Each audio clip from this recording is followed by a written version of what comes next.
ಮಧುಗಿರಿಯಲ್ಲಿ ಶನಿವಾರ ಸುರಿದ ಧಾರಾಕಾರ ಮಳೆಯಿಂದ ಪ್ರತಿ ವಾರದಂತೆ ನಡೆಯುವ ಶನಿವಾರದ ಸಂತೆಗೆ ನೀರು ನುಗ್ಗಿದ್ದು ಸಂತೆ ನಡೆಸುತ್ತಿದ್ದ ಕೈಮಾರ ರಸ್ತೆ, ಕವನದಾಳ ಹಾದು ಹೋಗುವ ರಸ್ತೆ ಜಲಾವೃತಗೊಂಡು ರೈತರು ಬೆಳೆದಂತಹ ತರಕಾರಿಗಳು ನೀರು ಪಾಲಾದ ಘಟನೆ ದೊಡ್ಡೇರಿ ಹೋಬಳಿಯ ಕೈಮಾರದಲ್ಲಿ ನಡೆದಿದೆ.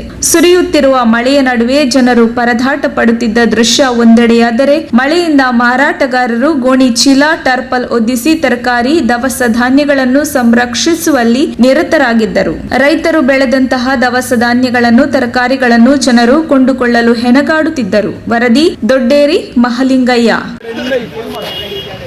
ಅಣ್ಣ ತರಕಾರಿ ನೀರೆಲ್ಲ ಹೊಟ್ಟೋಗ್ಬಿಟ್ಟೆ ಅಣ್ಣ. ಆ ಕಡೆ ಬಿಡಿ, ಈ ಕಡೆ ಎಲ್ಲ ಇಡೀ ತರಕಾರಿ ಈ ಕಡೆ ಗಿಡ ಐತಾ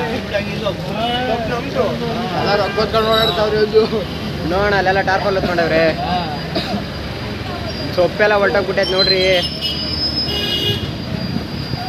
ಈ ಕಡೆ ಓಡಾಡಕ್ಕಾಗಲ್ಲ.